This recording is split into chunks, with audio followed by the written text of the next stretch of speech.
mynews.studio. Solar panels on London rooftops, chainsaws exchanged for business loans in Indonesia, Kenyan kitchens reimagined. What's the common thread here? That's the Ashden Awards story, right? Today's date is 2025, June 21st. These awards just turned 25, but they don't chase headlines. They focus on local, community-led climate solutions. Right, let's begin with Repowering London.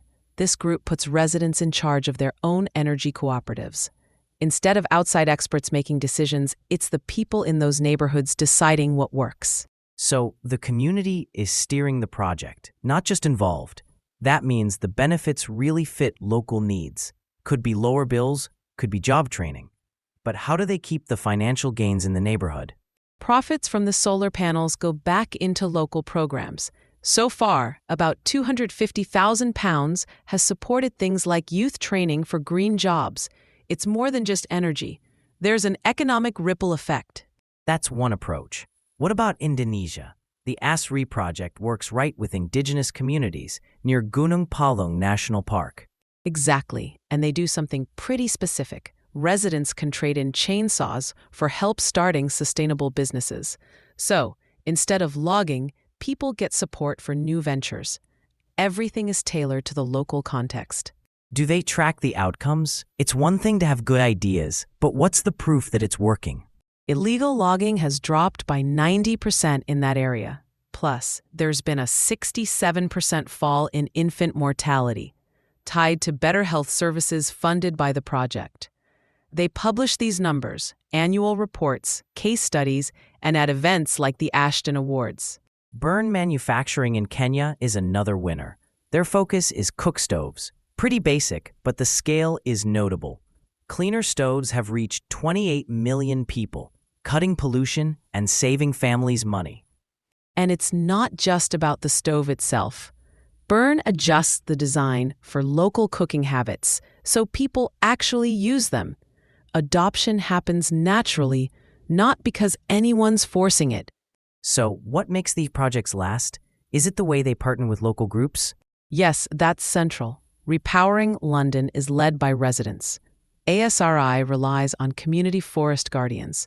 And in Nigeria, Sose Renewable Energies works with local agencies, especially supporting women as clean energy entrepreneurs.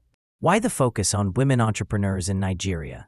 It helps break down old gender roles and weaves clean energy into everyday life. These women become business leaders and trusted advocates for change. It strengthens both the economy and social bonds. So the impact comes through both the hard numbers, like installations, jobs, health, and stories from the people involved. Is that what helps these ideas spread? Yes, it's the transparency and real-world success that draw in funders and inspire others to try similar projects. But scaling up brings challenges, like funding, supportive policies, and keeping the local focus as projects grow. What can governments or international groups do to help? Is it about funding, policy, or is there something else? It's a mix of things, backing grassroots groups, offering flexible funding, and creating policies that let communities lead. The Ashden Awards show big change can start small, but only if those smaller efforts get genuine support. For listeners, how could these approaches work in your own area, and what barriers might you face?